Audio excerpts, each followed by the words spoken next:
RCF. Bonjour Monseigneur Michel. Bonjour Nicolas. Merci d'être avec nous. C'est votre deuxième entretien pour RCF Lorraine-Nancy, mais c'est votre premier entretien en tant qu'évêque installé. Aussi bien sûr, on va revenir sur votre messe d'installation comme évêque de Nancy et Toul. C'était jeudi 18 mai en la cathédrale de Nancy, mais ce n'est pas tout. Vous allez également partager avec nous votre découverte du diocèse. Vous teniez à découvrir les diverses réalités de notre diocèse et à rencontrer les acteurs qui l'animent. Alors ces rencontres, elles ont commencé et elles vont se poursuivre dans les semaines à venir. Et puis dans l'actualité, deux sujets ont retenu votre attention. La parution de l'ouvrage « Ensemble pour notre terre », dans lequel les évêques de France s'engagent au service de l'écologie intégrale. Et puis l'entretien à Paris, mardi dernier, entre Emmanuel Macron et le patriarche maronite libanais Béchar Rai. Le président a soutenu les efforts du patriarche face à l'impasse politique du Liban. Mais pour commencer, donc retour sur ce temps fort. Plus de 1700 personnes vous ont accompagné pour l'ouverture de votre ministère au service des fidèles du diocèse de Nancy et Toul. C'était le jour de la fête de l'Ascension, jeudi 18 mai à la cathédrale de Nancy. Et j'ai été marqué par votre message de bienvenue dans le livret pour la célébration. Je viens à vous, les mains vides, mais le cœur ouvert. C'était précisément votre état d'esprit au moment de cette célébration ? Ah oui, tout à fait. J'avais conscience d'arriver un peu comme un pauvre, puisque je ne connais presque rien de cette région. Et donc, je me sentais un peu remis par la grâce de Dieu entre les mains de ce peuple. Un peu comme Monseigneur Papin qui avait dit, voilà, vous êtes une lettre écrite avec l'esprit du Dieu vivant. Et moi, j'avais un peu l'impression aussi d'arriver puis d'être porté par ce peuple qui était nombreux, joyeux, fraternel. J'étais très touché par cette chorale de jeunes aussi, par l'ambiance générale. Et puis, j'ai envie de dire merci, parce que ça ne va pas de soi. Je sais que beaucoup ont travaillé pendant des mois pour préparer cette célébration et pour que ça soit vraiment un beau temps d'église. Il y a une belle image du peuple de Dieu dans sa diversité, avec des familles, des religieux consacrés, le presbytérium bien rassemblé, les diacres. J'étais vraiment heureux. Et puis le fait que ce soit le jour de l'Ascension, ça donnait aussi une tonalité particulière, cette fête pleine d'espérance qui nous invite à contempler le Christ qui est au ciel avec la même humanité que la nôtre.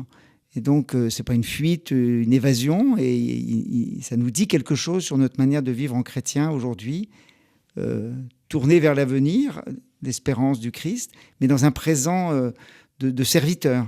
D'où aussi le lavement des pieds que j'ai proposé comme un signe un peu complémentaire, en plus du fait de s'asseoir sur la cathèdre et d'entendre l'envoi en mission par le pape. Et je crois que ce signe-là a bien... d'après ce que j'en déduis par les échos, a bien été reçu. On va reprendre cela dans le détail. La joie, tout d'abord, très présente.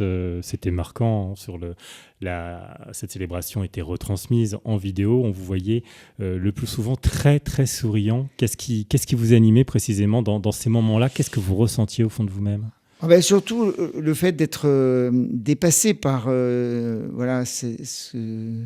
moment, c'est-à-dire c'est un envoi en mission qui vient, on va dire, de loin, qui vient du Christ, qui envoie ses apôtres. On se sent dans ces moments-là pris dans une tradition vivante où on met son cœur, son énergie, les forces que j'ai et un peu mon expérience aussi de pasteur déjà. Soit à Lyon, soit comme évêque à Valence. Mais on sent bien que c'est une affaire d'église, c'est pas une affaire personnelle finalement. Voilà, c'est la présence de pas mal d'évêques aussi disait ça aussi. Ce collège épiscopal dans lequel... une vingtaine d'évêques et d'archevêques présents. Voilà, les évêques de la province, des évêques venant de la province de Lyon. Ça disait quelque chose de cet événement d'église. On lit beaucoup de commentaires sur l'église, fragile, ébranlée, effondrée. Oui, c'est toujours intéressant ces commentaires, ça nous fait réfléchir, ça nous fait discerner. Mais en même temps, là, on était avec cette célébration dans un acte de foi que la liturgie nous fait finalement expérimenter. Et je crois que voilà, ma joie, qui n'était pas simplement, j'allais dire, une sorte de gaieté, mais qui était plutôt une joie qui vient, comme dit saint Paul VI, la joie, elle naît d'un certain regard sur Dieu et sur l'homme. De sentir qu'on n'est pas seul. Exactement, de sentir la présence de ce peuple de Dieu où l'esprit travaille. Oui, je me sentais en confiance finalement. Vous écriviez également dans votre message de bienvenue: je ne connais rien de notre diocèse, mais vous m'apprendrez, nous écouterons ensemble l'Esprit Saint nous montrer les chemins de l'annonce du Christ. Oui, je crois que c'est bien ce qui habite encore ma prière maintenant, que les premières semaines se suivent et que la découverte s'enclenche. Je reste dans une action de grâce et dans un remerciement à tous ceux qui ont participé. On va l'exprimer bientôt là, à toutes les équipes de bénévoles bien coordonnées, les petites mains, les gens qui avaient préparé les fleurs, toute l'organisation de la cathédrale, et y compris aussi le signe que j'ai trouvé intéressant lié à la municipalité de Nancy, qui nous a permis de vivre le vin d'honneur dans la grande salle de la mairie, avec la présence de monsieur le maire qui a tenu à... Mathieu Klein a fait un discours à cette occasion. Oui, tout à fait, oui, j'ai été... je m'y attendais pas, j'avais vu et salué sa présence pendant la célébration. Puis il y avait aussi le représentant du préfet, de la préfecture. Et puis plusieurs élus, des personnalités avec qui j'ai petit à petit rendez-vous. L'autre jour, je suis allé à la métropole du Grand Nancy. J'ai senti aussi qu'il y avait un accueil cordial de la part de la société civile. Un mot peut-être aussi sur vos amis du diocèse de Valence qui étaient présents le jour-là. Alors c'est sûr que leur présence était réconfortante. Il y avait quelques membres de ma famille venus de Lyon ou de Roanne, et puis il y avait quelques amis de Lyon, et ces Drômois venus en nombre. Il y avait plusieurs prêtres, diacres, des personnes avec qui j'avais collaboré dans mon ancien conseil épiscopal, et leur présence était à la fois réconfortante, encourageante. Il y avait quelque chose qui me touchait le cœur, de pouvoir aussi rendre grâce de ce que j'avais vécu avec eux. Et ils m'accompagnaient bien, ils m'ont bien accompagné. Voilà. Ils ne m'ont pas lâché en disant au revoir, mais ils sont venus avec moi, quoi. Et vous, Monseigneur Michel, vous avez su toucher nos cœurs dans votre homélie en évoquant d'emblée notre chère colline de Sion. La colline de Sion, oui. Et ça y est, j'ai terminé la lecture de La colline inspirée, un roman qui date un peu, il faut le dire, puisque c'est 1912, mais d'abord, il y a des très belles descriptions, et on sent cette âme de la Lorraine. Et bon, même si l'histoire est un peu sombre, avec cette espèce de secte... mais bon, le dénouement est plutôt heureux. Et oui, j'avais trouvé un petit signe de... Un de ces lieux où souffle l'esprit. Voilà. Et finalement, là où souffle l'esprit, c'était dans notre assemblée. C'était pas seulement pour évoquer un souvenir littéraire, c'était pour dire aussi ce que nous vivions. L'Ascension, c'est la naissance de l'Église sous l'action de l'Esprit aussi.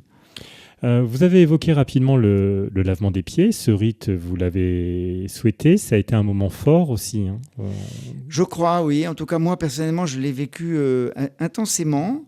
Les 8 personnes là, très différentes. Un prêtre, un diacre, une consacrée, un enfant, une petite fille, une laïque en mission ou coordinatrice de paroisse plutôt, une personne dans la précarité.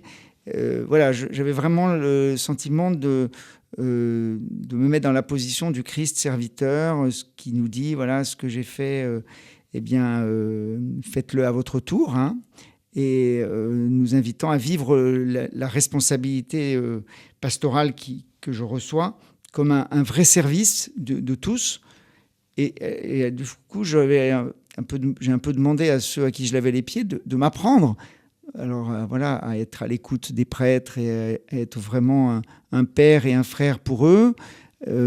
Pareil avec les autres personnes, leur demandant de me rendre attentif à toutes ces composantes du peuple de Dieu. Un dernier point, c'était juste avant de vous déplacer dans la cathédrale pour saluer tous ceux dont vous êtes devenu le pasteur. Vous avez eu une prise de parole et je crois que c'est à ce moment-là vous avez lancé un appel en direction des jeunes. Alors voilà, il y a une certaine, on va dire, actualité avec la préparation des Journées mondiales de la jeunesse, avec ces jeunes qui étaient à côté de moi là, dans la chorale, qui avaient vraiment très bien participé à l'animation des chants. Et donc, voilà, je sens que la place des enfants et des jeunes est quelque chose de très important dans les paroisses. Quelquefois, c'est un défi. Il y a un côté défi parce que voilà, leur permettre une initiation chrétienne qui soit pas un peu en superficie, mais qui touche vraiment les cœurs, qui permettent à cette jeune génération d'accueillir l'Évangile, d'en vivre, avec les étapes comme voilà, les communions, les confirmations, et puis être à leur écoute aussi, parce que je crois qu'ils portent beaucoup de belles choses, d'idéal, de soif de vérité, de soif de sens. Et voilà, l'autre jour, j'étais à la cathédrale de Toul, deux garçons de 3e sont venus, et ils nous ont dit, aux prêtres et à moi, on vient pour la première fois. Donc je trouve que ce sont des petits signes qui montrent qu'il y a dans la jeunesse des attentes et des soifs, finalement des soifs de Dieu. Parlons à présent, Monseigneur Michel, de votre découverte du diocèse. Je l'ai dit en introduction, vous teniez à découvrir les diverses réalités de notre diocèse et surtout à rencontrer les acteurs qui l'animent. Donc ces rencontres, vous l'avez évoqué, elles ont déjà commencé, elles vont se poursuivre dans les semaines à venir. Un premier ressenti global peut-être au bout de quelques semaines ? Alors le ressenti, il est que les personnes que j'ai sollicitées pour entrer un peu à leur écoute, me mettre à leur écoute, est très, très accueillant. Voilà, chacun se rend disponible pour me raconter un peu son parcours, sa mission actuelle, et aussi me livrer un petit peu le regard qu'il porte sur notre église diocésaine. Parce que finalement, que ce soit l'économe diocésain, que ce soit des responsables de départements, de services de la catéchèse, annonces et célébrations, ou bien tout ce qui est famille et société, eh bien, chacun a à la fois un regard sur sa mission précise et en même temps perçoit des choses sur la vie du diocèse. Donc voilà, je le fais pareil avec les anciens vicaires généraux, avec les prêtres avec qui je peux entrer en dialogue lors des célébrations dominicales, comme je fais un peu le tour du diocèse, un dimanche après l'autre. Voilà, je sens un accueil vraiment confiant, et ça permet de se partager des choses profondes de ce qui fait l'histoire de la foi, l'histoire de chacun, et du coup l'histoire du diocèse aussi. J'essaye d'abord de commencer un peu par les personnes, mais aussi les organismes comme le conseil presbytéral qui va se réunir bientôt, conseil du diaconat hier, ou avant-hier, oui. Donc, ça se fait par étapes. Par étapes, avec des priorités que vous fixez pour les rencontres. Voilà, j'ai essayé de proposer aussi aux prêtres d'aller consacrer une journée par secteur, entre maintenant et puis le temps qu'il faudra, septembre, octobre, pour aller d'abord écouter un petit peu la vie de ce secteur, la vie des paroisses, avec les coordinateurs paroissiaux aussi, et puis après de rencontrer un peu personnellement les prêtres. Certains, peut-être que je les aurais déjà vus, mais d'autres, ça sera le premier contact, donc les écouter un peu, leur donner l'occasion. L'idéal, bien sûr, ça serait de pouvoir aller voir chacun là où il habite, mais je pense que ça se fera un peu dans un deuxième temps, au fur et à mesure de ma déplacement dans le diocèse. Puis vous avez découvert les particularités aussi de notre diocèse, de cathédrale. Vous avez célébré la cathédrale de Toul. Voilà, dimanche, le dernier dimanche de mai, là, j'étais à la cathédrale de Toul pour la Pentecôte. Une belle assemblée, une très belle cathédrale. Et vous avez découvert le surhuméral ? Le surhuméral, je l'ai porté à la fin au moment de la bénédiction. Voilà, monsieur le maire m'avait redit un petit peu tout le sens et l'originalité de ce vêtement. Oui, c'est là aussi, ça conforte ce que je vous disais tout à l'heure sur le sentiment d'entrer dans une grande tradition vivante avec ses particularités. J'ai commencé aussi un livre qui raconte un peu l'histoire de la Lorraine pour faire Vous nous aviez dit aussi, lors du précédent entretien, que vous aviez écouté des émissions du Père Jacques Bombardier aussi. Tout à fait. Et d'ailleurs, j'ai aussi eu avec mes proches et des amis de Roumois une visite guidée le lendemain de mon installation par le Père Bombardier, que je remercie. Vous avez pu découvrir notamment les richesses culturelles de Nancy aussi. Alors, je suis allé, j'ai profité de la nuit des musées, qui était le même soir que la nuit des cathédrales, pour aller voir quelques belles collections d'aumes ou de baccarat dans les sous-sols du musée des Beaux-Arts. Et puis, j'ai essayé de trouver aussi une des peintures du Caravage qui représente justement d'ailleurs l'Annonciation. Oui, je crois que c'est l'Annonciation. Et puis des rencontres avec les autorités civiles, vous les avez rapidement évoquées tout à l'heure, mais qui ont été organisées aussi. Alors voilà, c'est des rendez-vous que j'ai sollicités, comme c'est normal, hein, c'est des visites un peu de courtoisie pour me présenter. Pour le préfet, ça sera dans quelques jours. Et pour le maire, ça a été fait justement avant mon installation. Puis il y a déjà eu aussi quelques contacts avec des députés.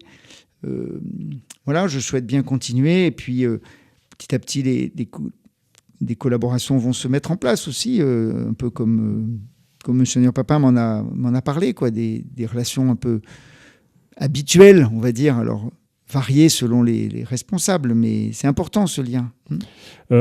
Un mot peut-être enfin sur l'endroit où nous sommes, le domaine de l'année, la maison diocésaine, où sont regroupés l'ensemble des services, où se trouve aussi cette radio, le service communication, l'enseignement catholique. C'est un lieu important où vous voulez y être présent ? Alors, voilà, pour l'instant, je suis encore dans la phase un peu de découverte. Et puis, je sens qu'il pourrait être intéressant d'y avoir une présence un peu régulière. Je ne sais pas encore exactement comment m'organiser, mais pour aussi profiter de ces relations un petit peu des fois informelles, en plus en marge d'une réunion, en marge d'une rencontre. J'étais heureux de présider la messe de ce jeudi.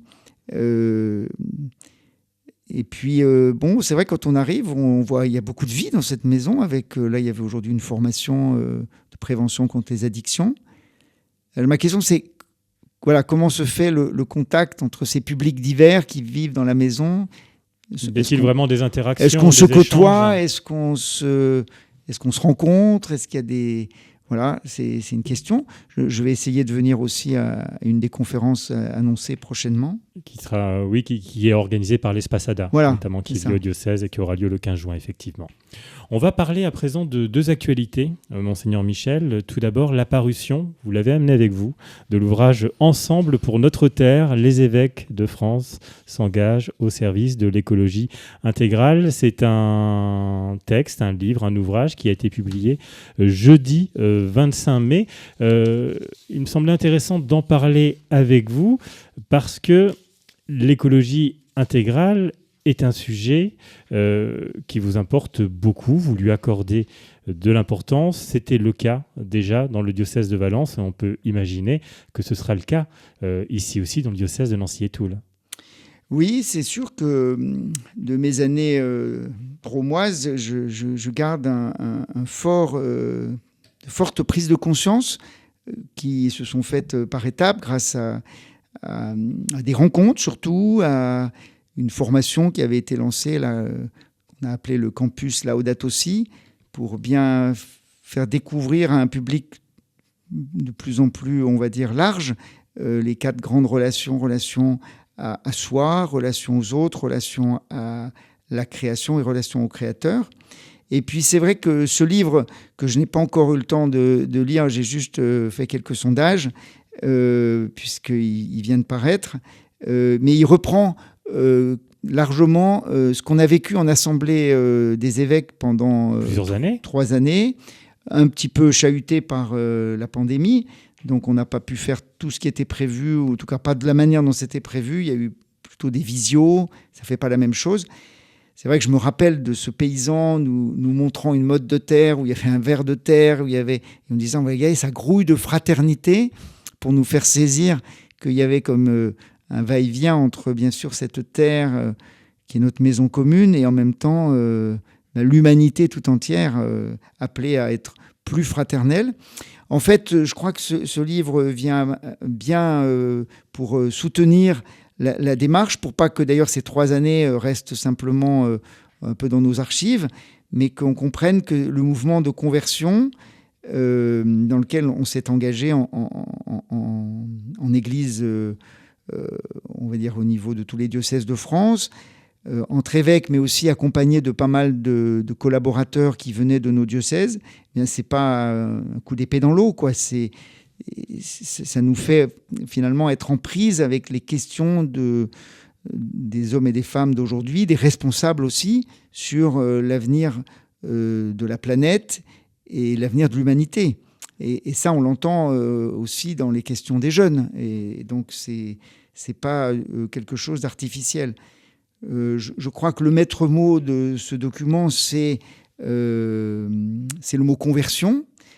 Conversion, alors, qui touche des modes de vie, qui touche aussi une conversion intérieure, hein, parce que il ne s'agit pas d'abord d'agiter des peurs, ni au contraire de chercher à trouver des trucs qui pourraient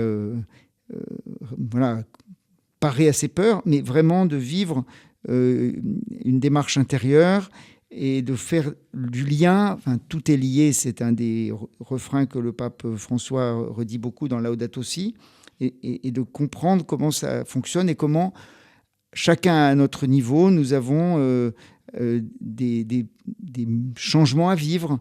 Les 3 années avaient été assez fortes. Il y avait cultiver la terre et se nourrir, produire et créer, le cri des pauvres, pour essayer d'aborder toutes les dimensions de l'écologie intégrale. Donc je n'ai pas encore vraiment pris connaissance de ce qui se faisait dans le diocèse de Nancy. Ça va venir. Mais je suis sûr que il y a sûrement pas mal de gens qui sont déjà mobilisés et concernés. Et dans cet ouvrage, donc Ensemble pour notre terre, il y a une 40aine de propositions qui sont faites donc à destination de l'Église et des fidèles. À nous de nous approprier donc ces propositions maintenant et de travailler ces textes. Oui, il y a des outils de formation, il y a des choses qui concernent le monde scolaire, il y a des questions sur la dimension spirituelle, sur la liturgie. Je ne sais pas, par exemple, comment on peut se saisir davantage de ce mois de la création du début septembre jusqu'au 4 octobre. Je pense qu'on a là un outil qui va nous rendre service pour avancer dans cette conversion, modestement, mais avec une certaine audace et avec plutôt aussi un peu d'enthousiasme. Il ne faut pas le faire sous le mode de la lamentation. Et puis une dernière actualité sélectionnée pour cette émission, Monseigneur Michel, c'était mardi dernier, Emmanuel Macron s'est entretenu à Paris avec le patriarche maronite libanais Béchar Haraï, dont il a soutenu les efforts face à l'impasse politique du Liban et appelant toutes les forces du pays à en sortir sans délai. On connaît la situation dramatique de ce pays et il était important aussi d'évoquer cette actualité dans cette émission, puisqu'il y a un jumelage entre le diocèse de Nancy et aussi le diocèse maronite de Tripoli au Liban. Donc il y a entre nous aussi un lien particulier. Est-ce que vous suivez la situation au Liban et que pouvons-nous faire pour nos frères chrétiens du Liban ? Oui, c'est un sujet qui est de préoccupation. Il se trouve que j'ai eu la chance d'aller au Liban plusieurs fois. J'avais participé un peu au démarrage d'un jumelage à Lyon avec la banlieue de Beyrouth, le diocèse d'Antélias. Et j'ai eu plusieurs occasions d'y retourner. Et j'ai quelques amis ici aussi qui me tiennent un peu au courant. Et ce que j'ai apprécié j'ai entrevu un petit peu ce qu'a pu dire notre président, mais le fait de souligner que les chrétiens du Liban peuvent jouer un rôle de facteur d'équilibre. c'est ce qui est déjà inscrit dans la Constitution, mais bon, c'est pas mal remis en cause par l'actualité de ces dernières années. Et donc, je pense que une mobilisation un peu large et des responsables politiques au niveau de notre pays, et puis peut-être plus largement de l'Europe, en conjuguant les efforts avec le patriarche Rai, ben c'est heureux, quoi. Simplement, on a l'impression que voilà, la paralysie du pays est tellement profonde et les plis on va dire, de dysfonctionnement économique, politique sont tellement profonds que voilà.